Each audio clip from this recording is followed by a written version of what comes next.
ఆయన సమస్తమైన దుర్నీతి నుండి మనల్ని విమోచించి సత్క్రియందు ఆసక్తి గల ప్రజలను తన కోసం పవిత్రపరచుకొని తన సొత్తుగా చేసుకొనుటకు తన్ను తానే మన కొరకు అర్పించుకొనెను. 2వ అధ్యాయం తీతుకు రాసిన పత్రిక 14. సత్క్రియలు చేయాలని యేసు ప్రభువును మనందరి కోసం ఏం చేసినట్ట చనిపోయాడు. మీకు అందరికీ తొందరగా ఈజీగా అర్థమాట చెబుతున్నాను. సత్క్రియ అంటే మంచి పనులు.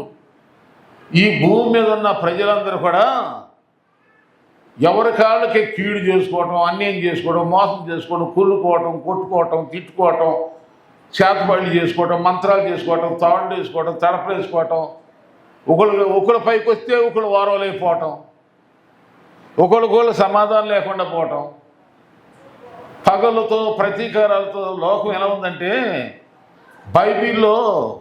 బైబిల్ అందరికీ తెలుసా? బైబిల్ మీ అందరికీ తెలుసు.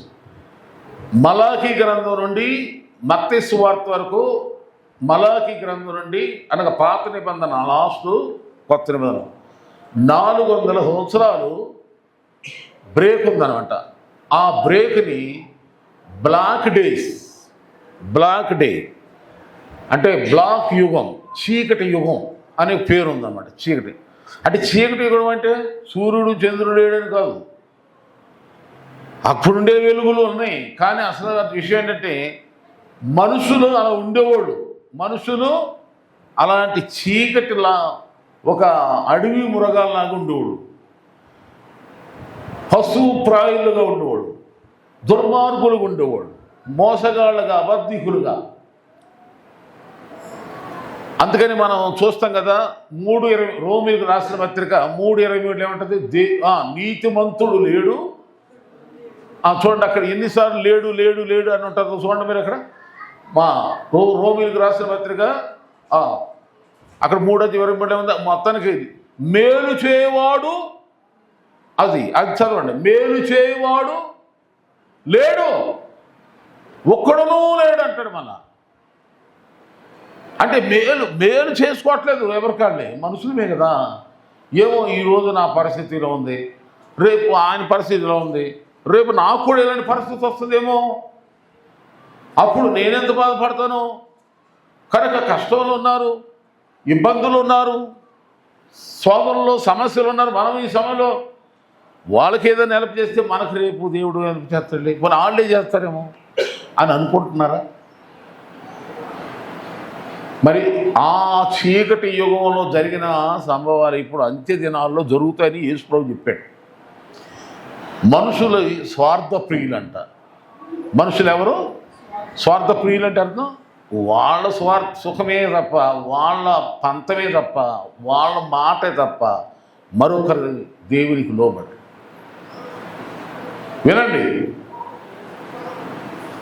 వినండి, మీరు అలా ఉండమాకండి అని యేసు ప్రభువారు దేవుడే మానవుడిగా భూమికి వచ్చి మనందరి పాపాలు ఆయన మీద వేసేసుకుని, మన దోషాలన్నీ, మన నేరాలన్నీ, మన తప్పులన్నీ, మన పొరపాట్లు, మన దరిద్రం సమస్తం ఆయన వీటి మీద వేసేసుకున్నది. మన అందరి కోసం చనిపోతే ఎందుకు చనిపోతానని చెప్తున్నాడు. మనందరము మంచి క్రియలు చేయాలంట. మనందరం ఒకరి ఆసక్తి ఉండాలంట. దేవి సత్క్రియందు ఆసక్తి గల ప్రజలను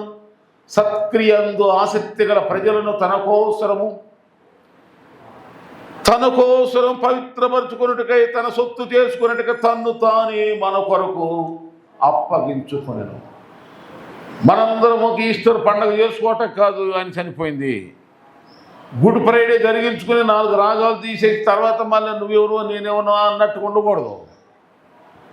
ఎందుకనగా మనం మంచి క్రియలు చేయాలని, చేసుకోవాలని ఒకరేళ్ళలో ఒకరం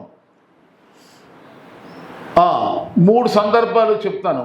మా లూకాసు వార్త 18 మీరు చూస్తే 18 అక్కడ ఏమంటుందంటే, ఒక ధనవంతుడు యవనస్తుడే యేసుప్రభు వారు వెళ్తుంటే దారిలో ఆయనకు ఎదురుగుండా వచ్చి రోడ్డు మీదే మోకరించాడు. ఈయన యవనస్తుడు బాగానండి, మళ్ళీ మామూలుడు కదా, ఇతను ధనవంతుడు.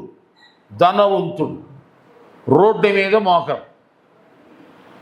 సరే మోకాళ్ళు వేసి ఏమని అడిగాడంటే యేసుప్రభుని, నేను నిత్యజీవం వెళ్ళటానికి నేను ఏ మంచి పని చేయాలి, ఏ సత్క్రియ చేయాలి పరలోకం వెళ్ళాలంటే? పరలోకం నువ్వు వెళ్ళాలంటే ఆజ్ఞలు గైకొంటున్నావు, ఆజ్ఞలు గైకొనాలని ఇవి బాల్యము నుండే నేను గైకొంటున్నానని చెప్పాడు. యేసుప్రభు కూడా ఒప్పుకున్నాడు అన్నమాట. వినండి, మంచి ధనవంతుడు, అదే సమయంలో ప్రార్థనాపరుడు. యేసు ప్రభువే చెప్తున్నాడు ఆజ్ఞలన్నీ గైకొంటున్నాడంట ఆ వ్యక్తి, ఆజ్ఞలన్నీ గైకొంటున్నాడు. అయినా ఒకటి తప్పు ఉందన్నాడు యేసు ప్రభు. ఏంటా తప్పు? నీకున్నది ఆ బేదలకి, అంటే అప్పట్లో బేదలో ఎవరో తెలుసా మీరు? అప్పట్లో యేసు ప్రభు చెప్పిన బేదలో 6:21 లూకాసు వార్త 6:21 చూడండి. ఎవరో బేదలు తన శిష్యుల వైపు చూసి, బీదలైన మీరు ధన్యులు, పరలోక రాజ్యం, ఎందుకంటే సమస్తం ఆయన కొరకు విడిచిపెట్టి వచ్చేసారు కనుక వాళ్ళే అప్పుడు అంటే వాళ్ళకి ఇస్తే ఇది ఏం జరుగుతుందంటే ఈ ఆస్తి ద్వారా వాళ్ళు సువార్త ప్రకటిస్తారు. అది అర్థం. 6:21 ఉంటుంది మీరు. అయితే వినండి, మంచి పని చేయాలంటే సత్క్రియ అంటే ఏమిటంటే యేసుప్రభు క్షమ్యం అన్నది సువార్త ప్రకటించాలి. సత్క్రియ అంటే అది ఆ మంచి క్రియలు అది ఒకటి అన్నమాట. యేసు ఎందుకు చనిపోయాడు చెప్పండి? ఎందుకు చనిపోయాడు? ఇప్పుడు నేను చెప్పే సబ్జెక్ట్ చెప్పండి. మనందరము ఒకరికొకరు మంచి క్రియలు చేసుకుందామని, మంచి పనులు చేయాలని మన కొరకు ఆయన చనిపోయాడు. ఆ చీకటి యుగంలో ఉన్న మనుషుల్లాగా అసూయలతో, ద్వేషాలతో, ఈర్ష్యులతో, పగలతో, ప్రతీకారాలతో, పశుప్రాయుల్లాగాను, మృగాల్లాగాను, రాక్షసుల్లాగాను ప్రవర్తించుకోను. యేసుప్రభు ఏమన్నా నిన్ను వలే చెప్పండి, నిన్ను వలే తన శత్రువును కూడా ప్రేమించమంటాడు. అంటే ప్రేమను ఆయన మన మీద చూపాడు. అంటే ఒక మంచి పని చేసుకుందాం, చేత అయితే మంచి చేయాలి, కానీ చెడు మాత్రం ఎవరికి విన్నారా? చాలామంది మీరు కూడా ఏమంటారు, చేయగలిగితే ఏదైనా చేస్తే మేలు చేయండి, మేలు చేయకపోయినా పర్వాలేదు కానీ కీడు మాత్రం చేయకూడదు.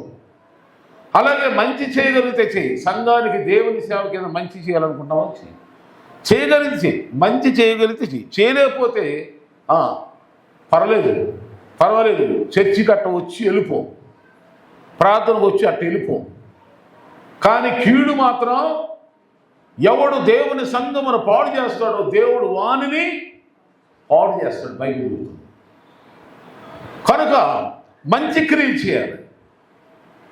మన చేతనైతే ఎవరికైనా మంచిగా మాట్లాడదాం, మంచిగా కోరదాం, వాడు మేలు కోరదాం.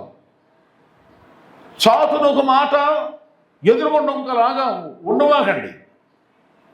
సత్క్రియలు అంటే సత్క్రియ, మంచి క్రియలు చేద్దాం, మంచి పనులు చేద్దాం, మేలు చేద్దాం. అయినండి, కొన్ని విషయాలు మీకు చెప్తాను. ఈ విధంగా మనం చేసుకుంటూ వెళ్ళిపోతే మనకు ఈ సత్క్రియలు చేస్తే మనకు ఎలాంటి ప్రతిఫలలో కొన్ని విషయాలు చెప్తాను చూడండి. త్వరగా మళ్ళా తీతుకు రాసిన పత్రిక 3:8 మొదటి పాయింట్. మంచి క్రియలు, సత్క్రియలు చేస్తే మొదటగా ఎలా ఉంటుందో చూడండి. తీతుకు రాసిన పత్రిక 3:8 ప్రయోజకులుగా ఉంటామంట మనం, ప్రయోజకులం. ఈ మాట నమ్మదగినది కనుక దేవుని యందు విశ్వాసం ఉంచిన వారు సత్క్రియలను శ్రద్ధగా చేయట ఎందు మనసుంచున్నట్టు నీవి ఈ సంగతులను గురించి దృఢముగా చెప్పుచుండవాలని కోరుచున్నాను. ఇవి మంచివి, మనుషులకు ప్రయోజనకరమన్నాయి ఉన్నవి. తీతుకు 3 అంటే నువ్వు ఒక ప్రయోజకుడుగా ఉండాలి సంఘంలో.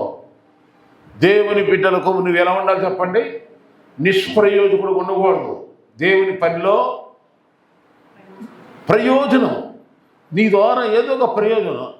కొంతమంది అడుగుతారు, పాస్టర్ అయ్యా నా ద్వారా మీకేమి, నా ద్వారా నా వల్ల అయింది ఏదో ఉన్నట్టు, నేను చేయగలిగింది ఏదో ఉన్నట్టు చెప్పండి, చేస్తాను. ప్రయోజకులుగా ఇవన్న ద్వారా ఏదైనా ప్రయోజనం ఉందా? ప్రయోజకులుగా ఉంటాం మనము మంచి క్రియలు చేస్తే. ఒక సమాజానికి, ఒక సంఘానికి, ఒక ఇంటికో కంపెనీకో ఎవరికో ప్రయోజకులు అనే విధంగా ఉందా, దాన్ని పాడు చేసేవాళ్ళగా ఉండమాకండి. రెండవదిగా చూడండి, తీతుకు రాసిన పత్రిక 3:14, తీతుకు రాసిన పత్రిక 3:14 చూడండి. మనవారు నిష్ఫలులు కాకుండా నిమిత్తం అవసరమును బట్టి సమయోచితముగా సత్క్రియలను శ్రద్ధగా చేయుటకు నేర్చుకొనవలెను. చూడండి, ఈ సత్క్రియలు మనం ఎప్పుడైతే చేయమో ఎండిపోయి వాడిపోయి మోడైపోయి చెట్టుతో సమానం.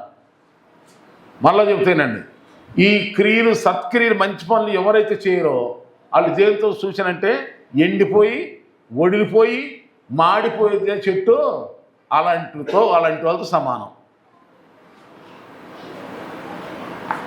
విన్నారా? అంటే ఏదో ఒక క్రియ చెయ్యాలి.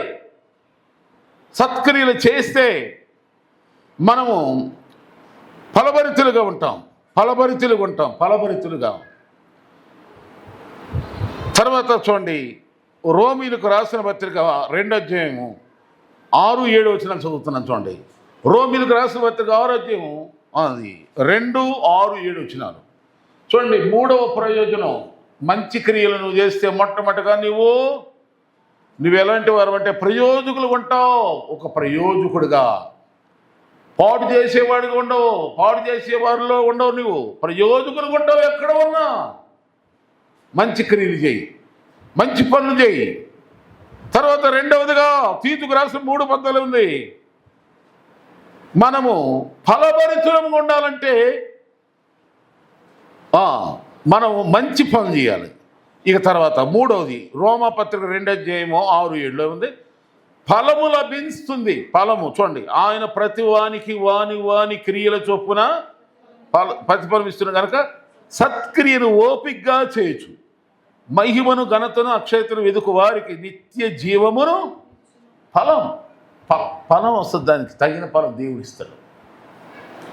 అందుకని క్రియల చొప్పున ప్రతిఫలం దేవుడు మనకిస్తాడు. మనం ఏదైతే విత్తుతున్నామో దానికి పంట దేవుడే మనకు సమకూరుస్తాడు. 4వదిగా చూడండి, ఎఫెసీ పత్రిక 2:10 చూడండి. ఎఫెసీలకు రాసిన పత్రిక 4వ ఎఫెసీ 2:10 అండి, 2:10 మరియు వాటి యందు మనం నడుచుకొనవలెనని దేవుడు ముందుగా సిద్ధపరిచిన సత్క్రియలు చేయుటకై మనము క్రీస్తు యేసునందును సృష్టించబడిన వారమై ఆయన చేసిన పని అయి ఉన్నాం. అసలు మనల్నంతా రక్షించి ముందే రక్తంతో కడిగింది. వినండి, బాప్తిసాలు ఈ పద్ధతి ఆత్మీయ జీవితాన్ని నడిపించింది. అంటే కొత్త సృష్టిగా దేవుడు మనల్ని మార్చింది. ఎందుకో తెలుసా? కన్న తల్లి గర్భంలో నుండి బయటకు వచ్చి సమాజంలో కొంతకాలం ఇట్లా మానుబడి తర్వాత క్రీస్తు వారం అయిపోయి యేసయ్య విధంగా నూతన సృష్టిగా మార్చబడి నూతన జన్మెత్తి బాప్తిసం పొంది రక్షణ పొంది మనం ఎందుకున్నామో తెలుసా? ఈ మంచి క్రియలు చేయటానికే దేవుడు మనం పుట్టించాడు. దేనికోసం? ఒక మంచి క్రియలో. నేనేం మంచి చేయాలయ్యా? ప్రశ్న ప్రతి ఒక్కళ్ళు ప్రశ్నించుకోవాలి. దానికోసమే నేను పుట్టాను. నా ద్వారా ఏం మంచి జరుగుతుంది ప్రభువా? నీకు ఏదైనా నా ద్వారా ప్రయోజనం జరుగుతుందా? నా మూలంగా దైవజనుడు సంతోషంగా నీ పనిలో ఉన్నాడా? సంఘం క్షేమాభివృద్ధి చెందుతుందా? కొన్ని ఆత్మలు రక్షణ పొందుతున్నారా? నా ద్వారా నా తోటి యవనస్తులకు సువార్త అందుతుందా? నా ద్వారా ఎవరినైనా ఆత్మీయంగా నడిపించగలుగుతున్నానా? కొంపలు చిచ్చులు పెడుతున్నానా? ప్రశ్నించుకోండి. క్రియలకు తగిన ఫలం దేవుడు ఖచ్చితంగా ఇస్తాడు. నువ్వు దేవుని మూలంగా ఎందుకు పుట్టావంటే, ఒక క్రైస్తవుడిగా సంఘానికి ఎందుకు వస్తున్నావు అంటే, మంచి క్రియలు చేయటానికే దేవుడు నిన్ను కొత్తగా జన్మింపజేశాడు. నూతన జన్మ ఇచ్చాడు. నూతనంగా సృష్టించబడ్డావు. క్రైస్తవుడిగా మార్చబడ్డావు. ఇది చూద్దామండి. 6వ పాయింట్ చెప్తారు అండి. సత్క్రియలు నువ్వు చేస్తే ఆదికాండం 4:7 ఆదికాండం 4:7 సత్క్రియలు నువ్వు చేస్తే నువ్వు ఎలా ఉంటావంటే తలెత్తుకొని ధైర్యంగా ధీమాగా ఉంటావు. రాజులాగా ఉంటావు. రాజులాగా నుంచుంటావు. రాజులాగా ఉంటావు ఎక్కడైనా సరే, కింగ్. అక్కడ దేవుడు అంటున్నాడు, ఇదిగో నువ్వు మంచి పని చేస్తే, సత్క్రియ చేస్తే నువ్వు తలెత్తుకోవా?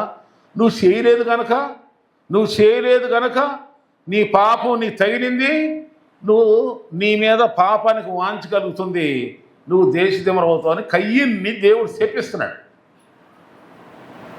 హేబేలు విషయంలో. వినారా? నీవు మంచి క్రియ చేయదుగాక. ప్రపంచంలో వినండి, యేసు చేసిన, మన ప్రభువు చేసిన మంచి క్రియకి ఆయన లేడు శరీరధారిగా, కానీ ఆయన పేరున ఎన్ని కోట్ల ఖరీదైన చర్చిలు కట్టారు. ప్రపంచంలో ఎంతమంది ఆయన నామను సాగిలు పడుతున్నారు, బాగా ఆలోచించండి. ఆయన శరీరధారి ఉన్నాడా యేసు ప్రభు? కానీ ఆయన ప్రవర్తన, ఆయన చేసిన మంచి, బాగానండి, ఆయన చేసిన మంచి మనం కూడా అంత చేయలేకపోయినా కనీసం ఆయన చెప్పినంతలోనన్నా మనం చేస్తే ఆ యేసయ్యకు దక్కిన ఆ యొక్క ఘనత గౌరవాలు మనకివ్వాలనే మనం చేయమంటాడు దేవుడు. ముగిస్తున్నాను నేను. కనుక ధైర్యంగా ఉంటావు, నువ్వు ఎక్కడున్నా సరే ధైర్యంగా ఉంటావు. మంచి పని చేయి, మంచి వరకు బ్రతుకు, తలెత్తుకుంటావు, లేకపోతే ఎక్కడోసారి సిగ్గుపడాల్సి వస్తుంది. విన్నారా? అవమానం కలుగుద్ది. కనుక ఇక్కడ ఏంటంటే మంచి, నువ్వు ఎప్పుడైనా వినండి, నీ కోపమైనా ఎవరికి మంచే చేయాలి. నీ ప్రేమైనా, కోపమైనా, రోషమైనా, పాసమైనా మంచే చేయి, తలెత్తుకుంటావు. దేవుని స్తోత్రం. చర్చిలో కూడా, ప్రార్థనలో కూడా, సంఘంలో కూడా నువ్వేం చేసినా దేవుని మహిమ కొరకు చేయి, కుటుంబ క్షేమం కొరకు చేయి. దేవుడు నిన్ను అన్ని విధాలు ఆశీర్వదించును గాక. ఆమేన్. కనుక తొందరపడమాక. కోపాలలో, ఆవేశాల్లో నువ్వు నీ జీవితాన్ని, నీ మంచితనాన్ని, నీ ఎదుగుదలని పాడు చేసుకోమాక అని బతికునాడుతున్నాను. ఎవరి మీద కూడా ఇదమ్మాక. మన నవరంధ్రాలు ఉన్నట్టు నవగుణాలు ఉంటాయి, జాగ్రత్తగా ఉండాలి. వినండి, కామ, క్రోధ, మద, అట్లా కంట్రోల్ ఉండాలి. మన శరీరమును మనం స్వాధీనం చేసుకోలేకపోతే పశువుకి మనకు తేడా ఉండదు, పశువు కంట్రోల్ ఉండదు. మనిషి మనసు ఇచ్చాడు దేవుడు, జ్ఞానం ఇచ్చాడు, రక్షణ ఇచ్చాడు, మంచేదో చెడేదో చూపిస్తున్నాడు మనకి. మంచిని ఎంచుకో, చెడును ఏం చేయాలి? గాంధీ గారు చెప్తాడుగా, మన గాంధీ తాత గారు ఏమంటాడు? చెడును వినమాక, చెడును సో కనుక జాగ్రత్త ముందు. ఇక ముగించేస్తున్నాను. ఒక ఆఖరి మాట ఏంటంటే, నువ్వెప్పుడు ఇచ్చేలాగానే ఉంటావంట. ఫిలిప్పీ పత్రిక 1:3 నుండి 6 పెద్ద వచనాలు అయ్యి అదంతా చూస్తే ఏముంటుందంటే, రాకడ వరకు, యేసు రాకడ వరకు నీవు, నీ పిల్ల తరం నువ్వు ఇస్తానే ఉండేలాగా దేవుడు నీకు ధారాళంగా ఇస్తానే ఉంటాడంట, నువ్వు మంచి పని చేస్తే. అది కూడా క్లియర్గా ఉంది. దానిలో ఏముందంటే, సువార్త సేవ కొరకు ఉంటుంది. అందులో మొదటి దినము నుండి ఇదివరకు సువార్త విషయంలో మీరు నాతో పాలివారి యుండుట చూసి మీలో ఈ సత్క్రియను ఆరంభించిన వాడు యేసుక్రీస్తు దినం వరకు దాన్ని కొనసాగి రూఢిగా నమ్ముచున్నాను. ఫిలిప్పీ పత్రిక 1:3 నుండి 6. ఏమండి, బాగా విజ్ఞులు ఆలోచించండి, చదువుకున్న దేవుని బిడ్డలు బాగా ఆలోచించిన, వాక్యాన్ని బాగా ఎరిగిన వాళ్ళు.